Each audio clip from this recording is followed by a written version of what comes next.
అందరికీ నమస్తే.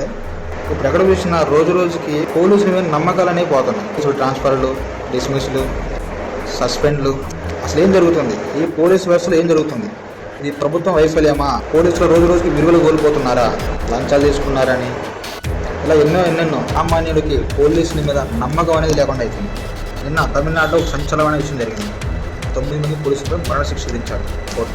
తమిళనాడులో లాక్డౌన్ టైంలో ఇద్దరిని లాక్ ఆఫ్ డెత్గా 9 మంది పోలీసులు చేయడం జరిగింది. చిత్రహింసలు పెట్టి మరీ చంపడం జరిగింది. దానికి గాను తమిళనాడు పోలీసు 9 మందిని మరణశిక్ష విధించాల్సిందిగా కోర్టు తీర్పు ఇచ్చింది. మొన్న చూసుకుంటే మార్చిలో ఒక సీఐ ఎవరైతే ఉన్నారో వెంకటరమణ వాళ్ళ కుటుంబ సభ్యులకి ఆమెను అప్పగించి ఆమె దగ్గర డబ్బులు తీసుకొని మరీ వాళ్ళకి కుటుంబ సభ్యులకు అప్పగించి మరీ హత్య చేయించారు. ఆ హస్తం ఉంది దాంట్లో. ఇలా ఎన్నో తెలిసిన కొన్ని తెలియని కొన్ని ఇలా ఎన్నో పోలీసులకి నేను అడుగుతున్నాను, రక్షించాల్సింది మీరే ఉండి శిక్షించబడుతున్నారు. ఇలా ఎందుకు? అన్యాయం జరిగితే పోలీస్ స్టేషన్ వైపు కోర్టు వైపు చూసే ప్రజలకి మీరే తప్పులు చేస్తారు, మీరే ఇలా చేస్తుంటే వాళ్ళకి ఎక్కడ న్యాయం జరిగింది? వాళ్ళకి పోలీసులు మీరు ఎవరెత్తున్నారో నేను అందరి గురించి చెప్పట్లు, కొందరి గురించి చెప్తున్నా. ఒకరు గుర్తుపెట్టుకోండి, కర్మ ఎప్పటికైనా సరే అది ఎన్ని సంవత్సరానికైనా కర్మ దాని ప్రతిఫలం చూపిస్తుంది.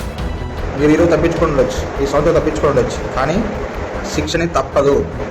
ఎక్కడైనా వాడు ఆ కేసులో ఇరుక్కున్నాడు, వీడు ఇది పని చేశాడు, వాడు దొంగతనం చేశాడు, వాడు అది చేశాడు, వీడు ఇది చేశాడు అని చెప్పి అనుకునే రోజుల నుంచి ఇప్పుడు ఆ పనులని పోలీసులు చేస్తున్నారు. ఫస్ట్ ఆఫ్ ఆల్ మీ బుద్ధి మార్చుకోండి, మీ వ్యవహార శైలి మార్చుకోండి, మాట్లాడే పద్ధతి మార్చుకోండి, మీరు ప్రవర్తించే పద్ధతి మార్చుకోండి.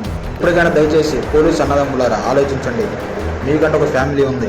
సామాన్య ప్రజలకి మిమ్మల్ని చూసి ఒక నమ్మకం వచ్చేలాగా మీరు ప్రవర్తించాలని కోరుకుంటూ, ఈ వ్యవస్థని కాపాడాలని కోరుకుంటూ, సామాన్యులు మీరు అండగా ఉండాలని, ఒక రక్షణ కల్పించాలని కోరుకుంటూ